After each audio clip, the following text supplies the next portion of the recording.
అనసూయ కిచెన్లో వంట చేసుకుంటూ ఉంటుంది. వంట చేసుకుంటూ ఉండగా ఇంతలో అక్కడ ఉన్న దీప అనసూయ దగ్గరకు వెళ్ళి, అత్త నేను ఒక నిజం అడుగుతాను, నువ్వు నిజం చెప్తావా లేదా అని చెప్పి అంటూ ఉంటుంది. దాంతో అనసూయ అయితే నేనెందుకు నీకు నిజం చెప్పనే, నేను ఎప్పుడైనా నీకు అబద్ధం చెప్పానా, ఏదో అడుగు అని చెప్పి అంటూ ఉంటుంది. దాంతో దీప ఇలా అంటూ ఉంటుంది, నేను నిజంగానే నాన్న కూతురునేనా అని చెప్పి అడుగుతుంది.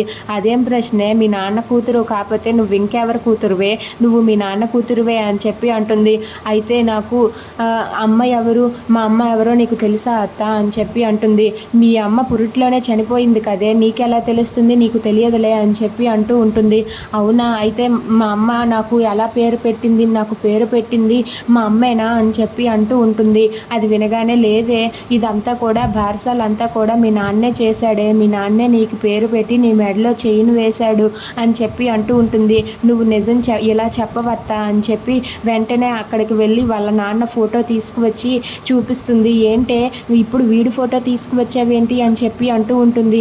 నువ్వు నాన్న మీద ఒట్టేసి నిజం చెప్పత్తా, నేను నిజంగానే నాన్న సొంత కూతురునేనా, కన్న కూతురునేనా కాదా, నువ్వు నిజం చెప్పు అత్త అని చెప్పి అంటూ ఉంటుంది. అది వినగానే అనసూయ ఒక్కసారిగా షాక్ అయిపోతుంది.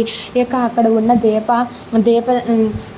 వాళ్ళ అత్తయ్య చేయి తీసుకొని ఆ ఫోటో మీద పెట్టి ఇలా అంటూ ఉంటుంది, ఇప్పుడైనా సరే నువ్వు నిజం చెప్తావా లేదా, నిజం చెప్పత్తా, నువ్వు నిజం చెప్తేనే కొన్ని జీవితాలు ఆధారపడి ఉన్నాయి, నేను నాన్న సొంత కూతురునా కాదా, లేదా పరాయి దాన్ని కూతురునా చెప్పు అత్త అని చెప్పి అంటుంది. అది వినగానే అనసూయ ఒక్కసారిగా షాక్ అయ్యి ఏం చెప్పాలో తెలియక మౌనంగా ఉండిపోతుంది. Please subscribe.